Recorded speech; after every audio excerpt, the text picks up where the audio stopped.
প্রতিটি মানুষ নির্বিঘ্নে বসবাস করবে এমন বাংলাদেশ গড়তে চায় সরকার, বললেন প্রধানমন্ত্রী নজরুল বর্ষের উদ্বোধন। তিস্তা মহাপরিকল্পনা বাস্তবায়নে বাংলাদেশকে সর্বোচ্চ সহযোগিতা করবে চীন। সম্ভাব্যতা যাচাইয়ে শীঘ্রই আসছে উচ্চ পর্যায়ের প্রতিনিধি দল। অভিন্ন প্রশ্নপত্রে এইচএসসি ও সমমান পরীক্ষা শুরু। প্রাথমিকে ৩৮,০০০-এর বেশি শিক্ষক নিয়োগ দেবে সরকার, জানালেন শিক্ষামন্ত্রী। হাম উপসর্গে আরও ৫ জনের মৃত্যু। জুলাই আগস্টে ভয়াবহ রূপ নিতে পারে ডেঙ্গু। সব ধরনের প্রস্তুতি আছে, জানালেন স্বাস্থ্যমন্ত্রী।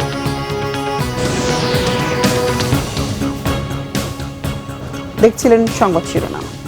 প্রধানমন্ত্রী তারেক রহমান বলেছেন, ধর্ম বর্ণ নির্বিশেষে প্রতিটি মানুষ নির্বিঘ্নে বসবাস করবে এমন বাংলাদেশ গড়তে চায় সরকার। শুধু মানুষই নয়, কোনো প্রাণীও যেন হিংস্রতার শিকার না হয় সেটাও নিশ্চিত করা হবে।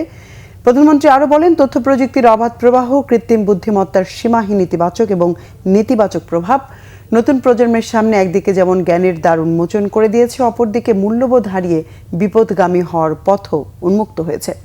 এমন জটিল বাস্তবতায় কাজী নজরুল ইসলামের নৈতিক মূল্যবোধ সম্পন্ন ছড়া বা কবিতা উদীয়মান প্রজন্মের সামনে আলোকবর্তিকা হয়ে উঠতে পারে। আরও জানাচ্ছেন জাহাঙ্গীর আকন্দ। জাতীয় কবি কাজী নজরুল ইসলামের ১২৭তম জন্মজয়ন্তী উপলক্ষে সারা দেশে এক যুগে নজরুল বর্ষ ২০২৬ ও ২৭ বছরব্যাপী কর্মসূচির উদ্বোধন করেন প্রধানমন্ত্রী তারেক রহমান। সচিবালয়ে মন্ত্রী সভাকক্ষে নজরুল বর্ষ উপলক্ষে স্মারক ডাকটিকিট ও লোগো উন্মোচন করেন প্রধানমন্ত্রী। এ সময় প্রধানমন্ত্রী তারেক রহমান বলেন, কাজী নজরুল ইসলাম বাংলাদেশের ভূখণ্ডে জন্মগ্রহণ না করলেও তার হৃদয় জুড়ে ছিল বাংলাদেশ। বাংলাদেশও তাকে হৃদয় দিয়ে ভালোবাসে। বিদ্রোহী কবি, প্রেমের কবি, বিরহের কবি, তারুণ্যের কবি, বাংলাদেশের ঐতিহ্যের কবি কাজী নজরুল ইসলাম আমাদের জাতীয় সাহিত্য সংস্কৃতির ইতিহাসের এক অবিস্মরণীয় নাম। পরাধীন, পর্যদুস্ত, পরাভূত জাতির ভাগ্যাকাশে তার আবির্ভাব ছিল আলোক বর্তিকার মতন। মাতৃভূমিকে ভালোবাসার ক্ষেত্রেও তিনি আমাদের অন্যতম প্রধান দিশারি। আমাদের জীবন, আশা আকাঙ্ক্ষা, স্বপ্ন, সংগ্রাম, সাহিত্য, সংস্কৃতি, ইতিহাস, ঐতিহ্য তার রচনার মধ্যে মহিমায় সৌন্দর্য নিয়ে বক্সময় হয়ে রয়েছে। কবির সেই স্মৃতি বিজড়িত ত্রিশালকে নজরুল সিটি ঘোষণার সম্ভাব্যতা খতিয়ে দেখার জন্য এরই ভিতরে নির্দেশনা দেওয়া হয়েছে সংশ্লিষ্ট কর্তৃপক্ষকে। প্রধানমন্ত্রী বলেন, পরাধীনতা, জুলুম, নির্যাতন, শোষণ, অসাম্য, বৈষম্য, কুসংস্কার তথা যা কিছু অন্যায়, অবিচার ও অসুন্দর তার বিরুদ্ধে জাতীয় কবির কলম ছিল শানিত অস্ত্র। প্রতিটি ক্ষেত্রেই নজরুল শুদ্ধ প্রকাশ। অন্যায় অবিচারের বিরুদ্ধে রুখে দাঁড়াতে তিনি আমাদের অনুপ্রেরণা। তার প্রাসঙ্গিকতা এবং প্রয়োজন কখনোই ফুরোয় না। একজন রাজনৈতিক কর্মী হিসাবে আমার কাছে মনে হয় আমাদের জাতীয় কবি কাজী নজরুল ইসলাম হলেন বাংলাদেশের মন। আমাদের জাতীয় কবি কাজী নজরুল ইসলাম যেমন বলেন, গাহি সাম্যের গান, সেখানে আসিয়া এক হয়ে গেছে সব বাধা ব্যবধান। সেখানে মিশেছে হিন্দু, বৌদ্ধ, মুসলিম, খ্রিস্টান। অপশক্তি নিজেদের হীন দলীয় স্বার্থে মানুষের মধ্যে বিভেদ, বিরোধ সৃষ্টির অপচেষ্টা চালালেও সবাই মিলেমিশে থাকাই বাংলাদেশের মানুষের আবহমান কালের মূল্যবোধ।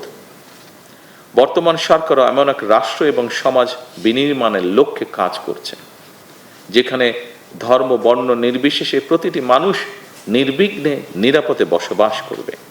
শুধু মানুষের এই নিরাপত্তা নয়, আসুন কোনো প্রাণীও মানুষের হিংস্রতার শিকার যেন না হয়, বর্তমান সরকার সেটিও নিশ্চিত করতে চায় এবং আপনাদের সকলের সহযোগিতায় সরকারের পক্ষে সম্ভব সেটিকে নিশ্চিত করা।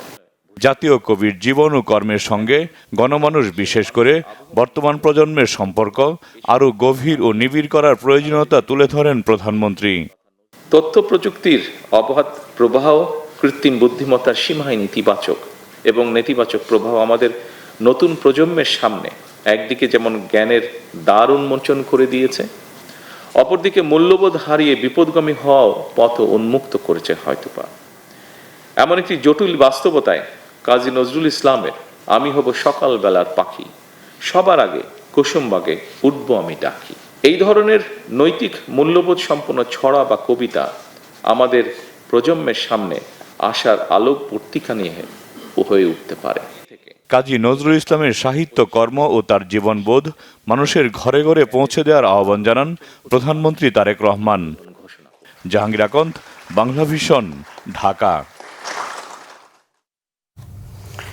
তিস্তা মহাপরিকল্পনা বাস্তবায়নে চীন বাংলাদেশকে সর্বোচ্চ সহযোগিতা করবে।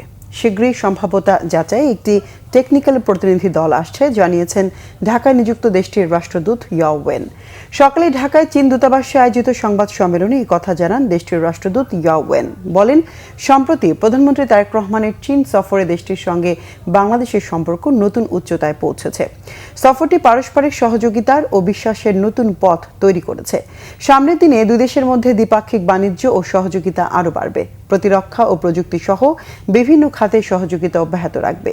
চীনের 2+2 বৈঠকে যোগ দেওয়ার মাধ্যমে উভয় দেশই লাভবান হবে বলে মন্তব্য করেন চীনের রাষ্ট্রদূত।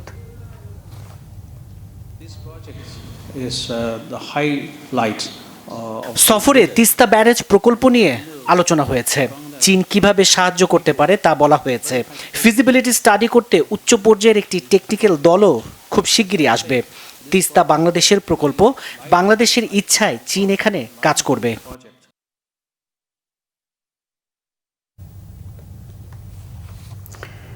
নয়টি সাধারণ শিক্ষা বোর্ডে অভিন্ন প্রশ্নপত্রে আজ থেকে শুরু হয়েছে এবছরের এইচএসসি ও সমমানের পরীক্ষা।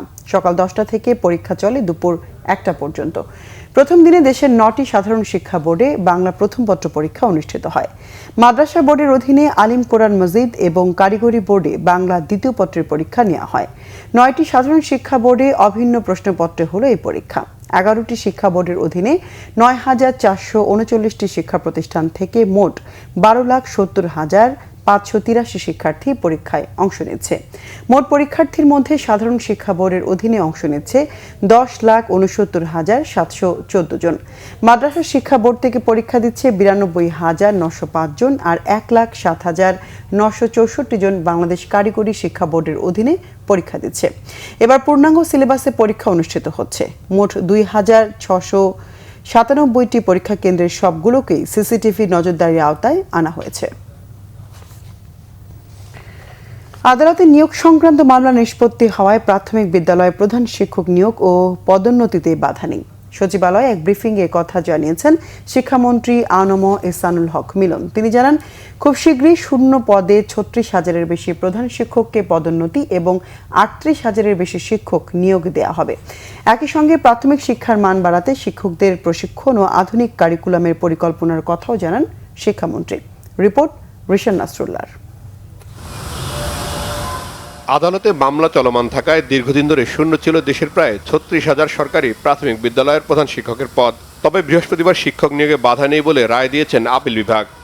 আইন অনুযায়ী যেটি করা হয়েছিল, সরাসরি নিয়োগপ্রাপ্ত শিক্ষকদের স্থান থাকবেন উপরে, আর অধিগ্রহণকৃত বেসরকারি স্কুল থেকে যারা এসেছেন তাদের স্থান থাকবে নিচে। এইটাই আজকে প্রতিষ্ঠিত হলো। এই আইনি জটিলতার কারণে সারা দেশে প্রায় 32,000 প্রাথমিক বিদ্যালয়ে কোনো প্রধান শিক্ষক ছিলেন না। অনেক ক্ষেত্রে স্থানীয় আয়োজনের মাধ্যমে হয়তো একজনকে দায়িত্ব দেওয়া হয়েছে, কিন্তু সরকারের যে বদলি শিক্ষক নিয়োগ দেওয়া, প্রধান শিক্ষক নিয়োগ দেওয়ার ব্যাপার, প্রধান শিক্ষক বদলি করার যে সরকারের যে ক্ষমতা আছে, এই মামলাটির কারণে সেটি এতদিন পর্যন্ত কার্যকর ছিল না। আজকের রায়ের পরে সেটা জটিলতা নিরসন হবে। সরকার প্রধান শিক্ষক নিয়োগ দিতে পারবেন এবং একটা শৃঙ্খলা ফিরে আসবে। আপিল বিভাগের রায়ের পর এক ব্রিফিংয়ে শিক্ষামন্ত্রী জানান, দ্রুততম সময়ে নিয়োগ প্রক্রিয়া শুরু করতে মন্ত্রণালয়কে কাজ করতে নির্দেশনা দেওয়া হয়েছে। এখানে আমাদের 32,000 শিক্ষক হেডমাস্টার প্রমোশন জন্য আটকিয়ে আছে, তার সাথে ওদের 283 জন, সেটাও একই সাথে ছিল। এখন আজকে অ্যাজ অফ টুডে এসে আমাদের হেডমাস্টারের শূন্য পদ এসে দাঁড়িয়েছে 36,235টি আউট অফ আমাদের 65,500 স্কুলের মধ্যে। এর মধ্যেও আরও আমাদের পদ শূন্য হয়েছে। এই পদ শূন্য হলো সহকারী শিক্ষক, অর্থাৎ আমরা যদি 36,235 জন শিক্ষককে এখন প্রমোশনটা দিতে পারি, সেই সাথে আমাদের ইমিডিয়েটলি আমাদের আসন শূন্য হয়ে যাবে 38,443 জন। আমি ইতিমধ্যে নির্দেশ দিয়েছি আমাদের শেডের সচিব এবং প্রাইমারি এডুকেশন সচিবকে, ঘণ্টাখানেক আগে যে আপনি রিকোয়েজিশন তৈরি করে ফেলেন। আজকে বিকেলের ভিতরেই আমরা পিএসসিকে এই রিকোয়েজিশনগুলি পাঠাবো এবং তারা যেন স্পেশাল এই নিয়োগগুলো আমাদের দিতে পারে। সাংবাদিকদের প্রশ্নের জবাবে শিক্ষামন্ত্রী জানান, প্রাথমিক থেকে আনন্দময় এবং নৈতিক শিক্ষাকে সমন্বয় করে নতুন কারিকুলামের ব্যাপারে কাজ করছে সরকার। রিশান নাসরুল্লাহ, বাংলা ভিশন, ঢাকা। হামের উপসর্গে গেল 24 ঘন্টায় দেশে আরও 5 শিশু মারা গেছে। স্বাস্থ্য অধিদপ্তরের হাম বিষয়ক নিয়মিত প্রতিবেদনে এই তথ্য জানানো হয়। এ নিয়ে গত 15 মার্চ থেকে এখন পর্যন্ত হামের উপসর্গে মারা গেছে 631টি শিশু, আর নিশ্চিত হামে মৃত্যু হয়েছে 93 শিশুর। সব মিলিয়ে হামে মৃত্যুর সংখ্যা 724। স্বাস্থ্য অধিদপ্তরের প্রতিবেদন বলছে, গেল 24 ঘন্টায় সারা দেশে আরও 965 শিশুর শরীরে হামের উপসর্গ দেখা দেওয়ার তথ্য পাওয়া গেছে। 15 মার্চ থেকে এখন পর্যন্ত হামের উপসর্গ দেখা দেওয়া রোগীর সংখ্যা 1,02,993। এ সময় নিশ্চিত হামে রোগী শনাক্তের সংখ্যা 154। 15 মার্চ থেকে এ পর্যন্ত দেশে মোট 12,286 শিশুর শরীরে হাম শনাক্ত হয়েছে এবং হামের উপসর্গ নিয়ে হাসপাতালে ভর্তি হয়েছে 86,411টি শিশু। এর মধ্যে সুস্থ হয়ে হাসপাতাল ছেড়েছে 82,759 শিশু। ডেঙ্গু পরিস্থিতি মোকাবেলায় সব ধরনের প্রস্তুতি নেওয়া হয়েছে বলে জানিয়েছেন স্বাস্থ্যমন্ত্রী সরদার মোহাম্মদ শওকত হোসেন। ঢাকা মেডিকেল কলেজের প্যাথোলজি বিভাগে আধুনিক মাইক্রোস্কোপ ও ল্যাবরেটরি যন্ত্রপাতি হস্তান্তর শেষে তিনি এসব কথা জানান। স্বাস্থ্যমন্ত্রী জানান, দেশে বর্তমানে পর্যাপ্ত ডেঙ্গু পরীক্ষার কিট ও স্যালাইনের মজুদ রয়েছে। গত 6 মাসে ডেঙ্গুতে মৃত্যু হার বেড়েছে। বিশেষ করে জুলাই আগস্টে সংক্রমণ বাড়তে পারে, এই কারণে সবাইকে সতর্ক থাকার আহ্বান জানান তিনি। মশার লার্ভা ধ্বংসে ডাবের খোসা, পুরনো টায়ার ও ছোট পাত্রে জমে থাকা পানিতে ব্যবহারের জন্য বিশেষ লার্ভানাশক ট্যাবলেট আগামী 7 দিনের মধ্যে সরবরাহ করা হবে বলেও জানান তিনি। এছাড়া আগামী 6 মাসের মধ্যে সুপার স্পেশালাইজড হাসপাতাল প্রকল্প পূর্ণাঙ্গভাবে চালুর আশা প্রকাশ করেন স্বাস্থ্যমন্ত্রী। পাশাপাশি 10 জুলাই ঢাকা মেডিকেল কলেজের প্রতিষ্ঠাবার্ষিকীতে প্রধানমন্ত্রীর পক্ষ থেকে মেয়েদের আবাসন সহ কলেজটির সার্বিক উন্নয়নে বেশ কয়েকটি বড় প্রকল্পের ঘোষণা আসতে পারে বলেও জানান মন্ত্রী। আমরা গত 2 মাস যাবৎ কিন্তু পরিচ্ছন্নতা অভিযান চালিয়েছি up to the district level, উপজেলা লেভেল পর্যন্ত। এখন আপনার প্লাটিলেটের প্রবলেমে কিন্তু মারা যাচ্ছে না। লিকেজ অফ প্রবলেম যখন হয়ে যায় তখন কিন্তু রোগী মারা যায়। সেই কারণে আমরা গত কার্ডিওলজি, সিভিল সার্জন সবার সাথে আমরা মিটিং করেছি। এটা আমরা ডাক্তারদেরকে ট্রেন আপ করতেছি, ট্রিটমেন্ট প্রোটোকল দেওয়া হচ্ছে।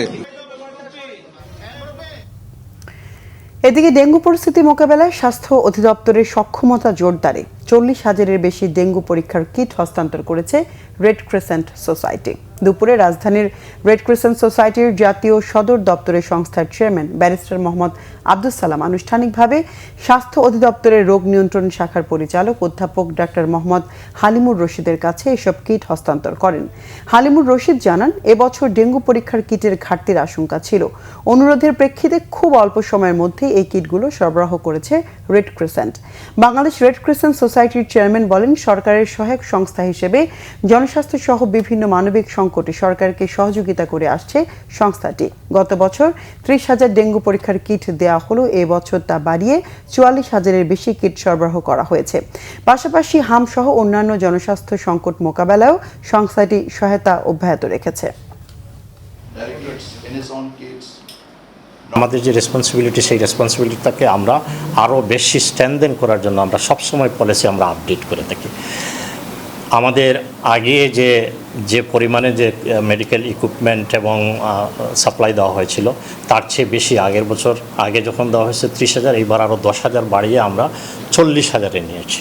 যে হেলথ অ্যাওয়ারনেস যদি আমরা আরও পলিসি নিতে পারি এবং এটাকে যদি আরও গতিশীল করি, তাহলে সেটা প্রিভেনশনটা একটি ইম্পর্ট্যান্ট ইস্যু, যেটি ডিজি সাহেব বলেছেন। এই বিষয়ে আমরা চিন্তা করছি আমাদের অর্গানাইজেশন থেকে।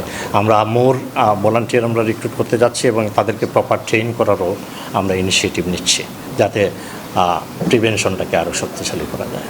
পদ্মা রেল সেতুর পিলারের নিচের মাটি কাটায় নেতিবাচক প্রভাব নেই, বরং ইতিবাচক রয়েছে বলেছেন রেলপথ মন্ত্রী শেখ রবিউল আলম। নারায়ণগঞ্জের ফতুল্লার আলীগঞ্জ এলাকায় সকালে পদ্মা রেল ব্রিজের ভায়াডাক্টের নিচে চলমান ডিমোবিলাইজেশন কার্যক্রম পরিদর্শনে গিয়ে একথা বলেন তিনি। জানান, ভায়াডাক্ট নির্মাণের সময় ভারী যন্ত্রপাতি চলাচলের জন্য অস্থায়ীভাবে ভরাট করা মাটি এখন প্রকল্পের নকশা ও চুক্তি অনুযায়ী অপসারণ করা হচ্ছে। মাটি অপসারণের ফলে রেললাইন বা কাঠামোর কোনো ধরনের ঝুঁকি সৃষ্টি হবে না, বরং প্রকল্পের নিরাপত্তা, পরিবেশের স্বাভাবিক অবস্থা ফিরিয়ে আনা এবং ভবিষ্যৎ পরিকল্পনার স্বার্থেই এই কাজ করা হচ্ছে। কিন্তু মাটি যে প্রয়োজনে কাটা হয়েছে, নিউজটা এইভাবে হয়নি। এটা যখন নির্মাণ করতে হয়েছে তখন এখানে জলাভূমির মতো ছিল।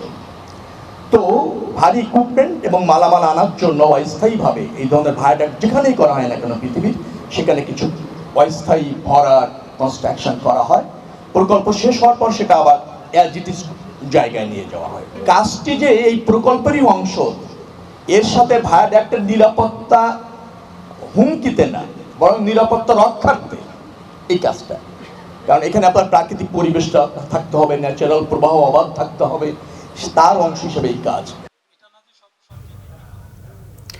হযরত শাহজালাল আন্তর্জাতিক বিমানবন্দরে কার্গো হল থেকে ৪৫ কোটি টাকার স্বর্ণের বার উদ্ধার করেছে শুল্ক গোয়েন্দারা। তবে এই ঘটনায় কাউকে আটক করা হয়নি। সকালে বিমান বাংলাদেশ এয়ারলাইন্সের একটি ফ্লাইট থেকে এসব স্বর্ণ জব্দ করা হয়েছে বলে নিশ্চিত করেছে ঢাকা কাস্টম হাউস। ফ্লাইটটি দুবাই থেকে চট্টগ্রাম হয়ে ঢাকায় আসে। গোপন তথ্যের ভিত্তিতে সামরিক গোয়েন্দা সংস্থা সহ কাস্টম কর্মকর্তাদের যৌথ দল টেপ পেঁচানো অবস্থায় মোট ১৬০টি স্বর্ণের বার উদ্ধার করে। এসব স্বর্ণের বারের ওজন ১৮ কেজি ৭০০ গ্রাম, যার আনুমানিক মূল্য প্রায় ৪৫ কোটি টাকা। কাস্টম কর্মকর্তারা জানান, স্বর্ণের বারগুলো পরিত্যক্ত অবস্থায় উদ্ধার করা হয়েছে। এর আগে গত ২৮ মার্চ রাতে বিমানবন্দরের টয়লেট প্যানেলের ভেতর থেকে প্রায় ১৮ কেজি স্বর্ণ উদ্ধার করে এভিয়েশন সিকিউরিটি। অপার সৌন্দর্যের লীলাভূমি, বিশ্বের বৃহৎ সমুদ্র সৈকত কক্সবাজারের ইনানীতে সম্প্রসারিত হচ্ছে পর্যটন শিল্প। ৪ লেনের মেরিন ড্রাইভের কাজ শেষ না হতেই ইনানীর নীল জলরাশির সৈকতকে ঘিরে গড়ে উঠছে দৃষ্টিনন্দন হোটেল মোটেল। একদিকে পাহাড়, মাঝে মেরিন ড্রাইভ আর অন্য পাশে সাগর। অপরূপ এই সৌন্দর্য প্রতিদিনই কাছে টানছে দেশি বিদেশি পর্যটকদের। আর এই ভ্রমণ পিপাসুদের চাহিদা অনুযায়ী অবাধ ভ্রমণ সুবিধা নিশ্চিতে নতুন আঙ্গিকে তৈরি করা হয়েছে ইনানী রয়্যাল রিসোর্ট। ৫ তারকা মানের দৃষ্টিনন্দন এই রিসোর্টের বহুবিধ সুযোগ সুবিধায় মুগ্ধ পর্যটকরা। মোহাম্মদ ইউনুসের ভিডিও চিত্রে মোর্শিদুর রহমান খোকনের রিপোর্টে দেখুন বিস্তারিত। পৃথিবীর দীর্ঘতম সৈকত শহর কক্সবাজারের মেরিন ড্রাইভের অপরূপ ছবি, যা পর্যটকদের মাঝে দিন দিন হয়ে উঠছে আকর্ষণীয়। বর্তমানে এই সড়কটি ২ থেকে ৪ লেনে উন্নীতকরণের কাজ চলছে।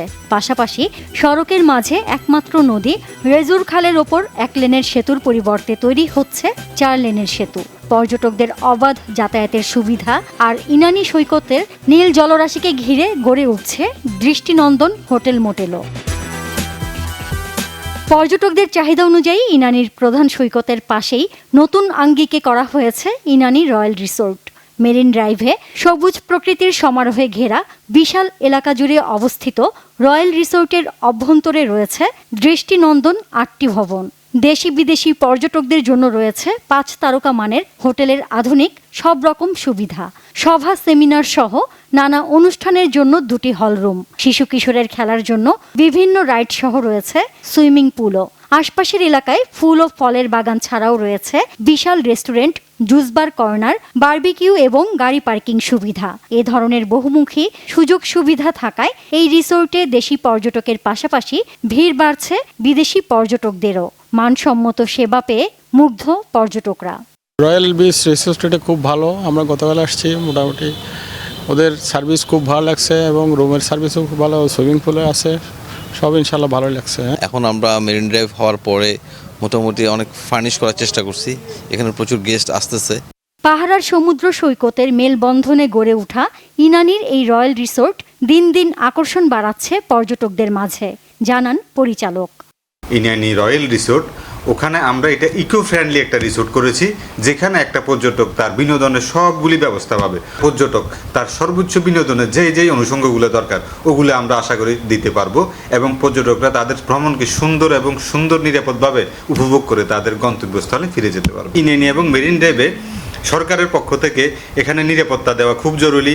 পাশাপাশি এই বিচগুলিতে লাইটিংয়ের ব্যবস্থা করা দরকার, তাদের সন্ধ্যার পরও পর্যটকরা বিচে তাদের ভ্রমণকে উপভোগ করতে পারে। ইনানি রয়্যাল রিসোর্ট এখন ইনানিতে থাকার জন্য নিরিবিলি পরিবেশ সমৃদ্ধ একটি রিসোর্ট। আমাদের এই রিসোর্টে আমাদের অ্যাকোমোডেশন ফ্যাসিলিটি আছে, সাথে আমাদের একটি ফাইন ডাইন রেস্টুরেন্ট আছে। ইনানিতে দেশের সবচেয়ে ব্যয়বহুল আরও কয়েকটি তারকামানের হোটেল থাকলেও রয়্যাল রিসোর্টে পর্যটকদের স্বাদ ও সাধ্যের মধ্যে অবকাশ যাপনের সুবিধা থাকায় দিন দিন এর চাহিদা বাড়ছে। মানসম্মত সেবা ও বিনোদনের সুযোগ সুবিধা বজায় থাকলে কক্সবাজারের এই রয়্যাল রিসোর্টের খ্যাতি ছড়িয়ে পড়বে দেশের গণ্ডি পেরিয়ে বহির্বিশ্বেও, আশা পর্যটন সংশ্লিষ্টদের। Bangla vision news desk. বরিশালে শিশু ধর্ষণ মামলায় আলমগীর শিকদার নামের এক ব্যক্তিকে মৃত্যুদণ্ড দিয়েছে শিশু সহিংসতা দমন ট্রাইব্যুনাল আদালত। বিচারক আশরাফ উদ্দিন আসামির উপস্থিতিতেই এই রায় দেন।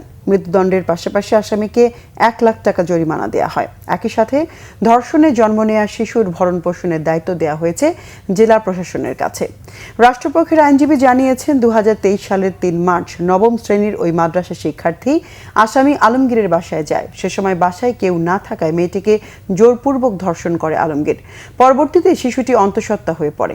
এই ঘটনায় 2023 সালের 21 মে শিশুটির বাবা উজিরপুর থানায় মামলা করেন। 2024 সালের 31 মে মামলা তদন্তকারী কর্মকর্তা আদালতে একমাত্র আলমগীরকে আসামি করে চার্জশিট দেন। ধর্ষিতার গর্ভে জন্ম নেওয়া শিশুর বর্তমান বয়স 3 বছর। দেশের বিভিন্ন জায়গার আরও কিছু খবর নিয়ে এখন একটি ডেস্ক রিপোর্ট দেখুন। দুর্যোগ ব্যবস্থাপনা ও ত্রাণ মন্ত্রী আসাদুল হাবিব দুলু বলেছেন, তিস্তা মহাপরিকল্পনা বাস্তবায়নে আর্থিক ও কারিগরি সহায়তা দেবে চীন। সরকার গঠিত কমিটির সমীক্ষা শেষে একনেকে পাশের মাধ্যমে দ্রুত কাজ শুরু করা হবে। লালমনিরহাট সদর উপজেলায় সাম্প্রতিক বন্যায় ক্ষতিগ্রস্তদের মাঝে ত্রাণ সামগ্রী বিতরণের সময় তিনি এসব কথা বলেন। ঝালকাঠির রাজাপুর বিষখালী নদীর তীব্র ভাঙ্গন রোধে জিও ব্যাগ ফেলা কার্যক্রমের উদ্বোধন করেছেন ঝালকাঠি 1 আসনের সংসদ সদস্য মোহাম্মদ রফিকুল ইসলাম জামাল।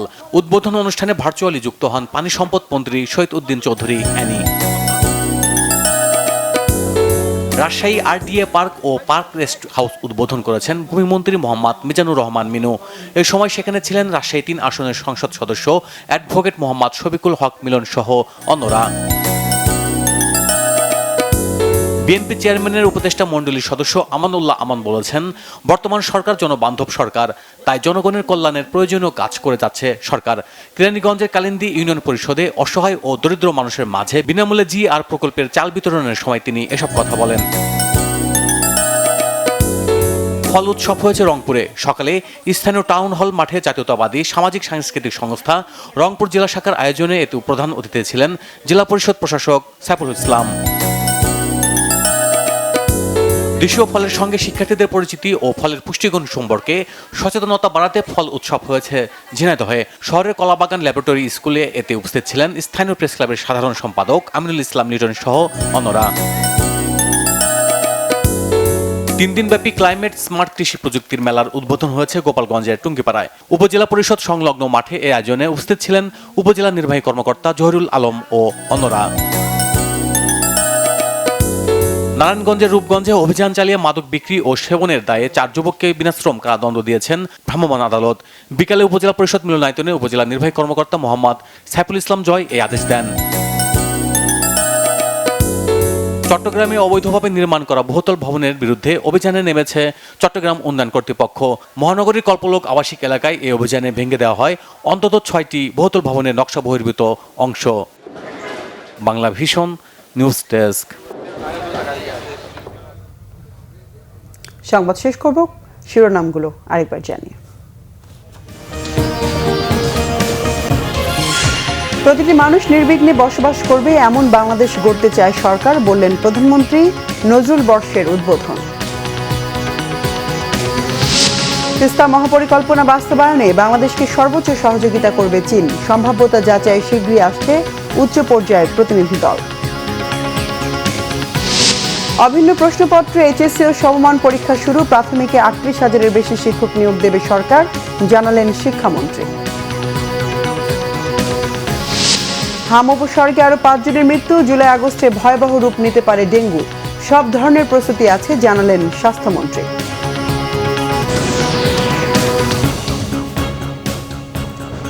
দর্শক, এ ছিল এখনকার মতো। পরের সংবাদ সন্ধ্যা 7:30টায় দেখার আমন্ত্রণ রইল। এছাড়া বাংলাভিশন সংবাদ ও সংবাদ সংশ্লিষ্ট অনুষ্ঠান দেখতে ভিজিট করুন www.bvnews24.com ও facebook.com/banglavisionnews এবং সাবস্ক্রাইব করুন youtube.com/banglavisionnews। এতক্ষণ সঙ্গে থাকার ধন্যবাদ সবাইকে।